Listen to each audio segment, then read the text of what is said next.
রাধে রাধে বন্ধুরা, আজকে যখন আমি ভক্তবৎসল ভগবান বইটি পড়তে গেলাম, তখন এর ভিতরে একটি পাঠ আমাকে ভীষণভাবে আকর্ষণ করলো এবং সেটাই তোমাদের সঙ্গে আমি শেয়ার করব বলে ভেবে রাখলাম।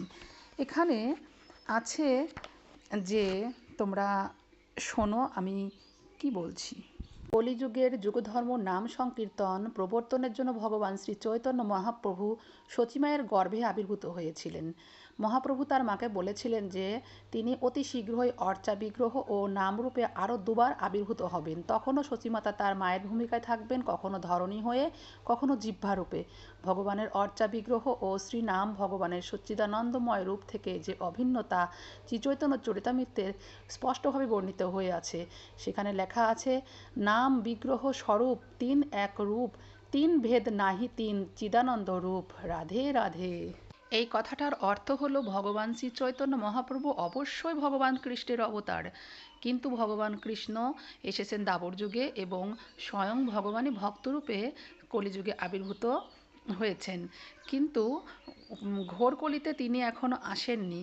কিন্তু ভগবান শ্রী চৈতন্য মহাপ্রভু বলে গেছেন যে তিনি নামরূপে এবং অর্চা বিগ্রহ রূপে আবারও আবির্ভূত হবেন, এবং হয়েছেনও তাই। নামরূপে অর্থাৎ হরিনাম সংকীর্তন, এবং অর্চা বিগ্রহ অর্থাৎ আমরা ঘরে ঘরে ভগবানের যে অর্চনা করে থাকি সেটা হচ্ছে অর্চা বিগ্রহ।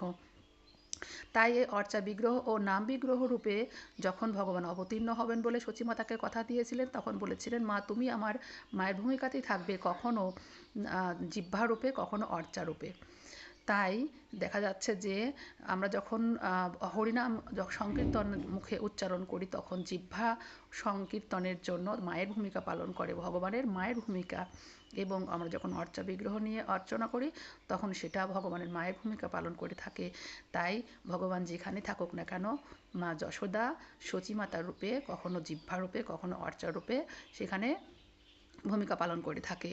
অর্থাৎ আমরা ভগবানকে সেবা পূজার মাধ্যমে, আরাধনার মাধ্যমে এবং নাম সংকীর্তনের মাধ্যমে কলিযুগে ভগবানকে সন্তুষ্ট করতে পারি এবং নিজেদের আত্মার উদ্ধারের জন্য চেষ্টা করতে পারি।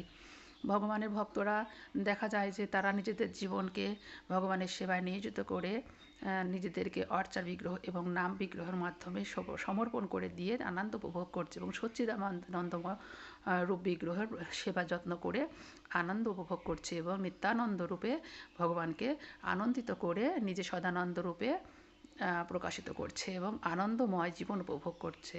এবং এটাই হওয়া উচিত আমাদের সনাতন ধর্মে। এটার জন্যই কিন্তু এত কিছু, ভগবান যুগে যুগে অবতার নিয়ে এই কথাটা বলার জন্যই এসেছে, এবং তাদের ভক্তরা সেই কথাটা মেনেছে, এবং কোনো কোনো ভক্তরা যারা মানেনি তারা ভগবানের বিদ্রোহ করেছে এবং তারা অসুরের ভূমিকা পালন করেছে। যুগে যুগে সবাই যে ভগবানের কথা মানবে তা না, কিন্তু ভগবানের কথা মানতে হবে। সনাতন ধর্মে অবস্থানকালে যদি সনাতন ধর্ম মতে ভগবানের আদেশ নির্দেশ মেনে না চলে, তাহলে তার জন্য নিজের কর্মফল নিজেই ভোগ করার জন্য প্রস্তুত থাকতে হবে। কিন্তু যারা ভগবানকে এক বিন্দু ভালোবেসেছে, ভগবানের আদেশ নির্দেশ উপদেশ সব কিছু মানার জন্য প্রস্তুত থাকতে হবে, এবং যুগ ধর্ম পালন করার জন্য এবং যুগ উপদেশ পালন করার কর্তব্য নিজের মধ্যে থাকতে হবে। আমাদের কলিযুগের ধর্ম হচ্ছে নাম বিগ্রহ নাম উচ্চারণ করা, হরিনাম সংকীর্তন করা, এবং অর্চা বিগ্রহ ভগবানের অর্চনার মাধ্যমে নিজেদেরকে কর্ম সম্পাদন করা। রাধে রাধে। এবং ভালো লাগলে পারে অবশ্যই তোমাদের একটি কমেন্ট লিখে দিও, এবং আমার চ্যানেলটিকে সাবস্ক্রাইব করতে ভুলো না। ঠিক আছে? কেমন থাকো তোমরা?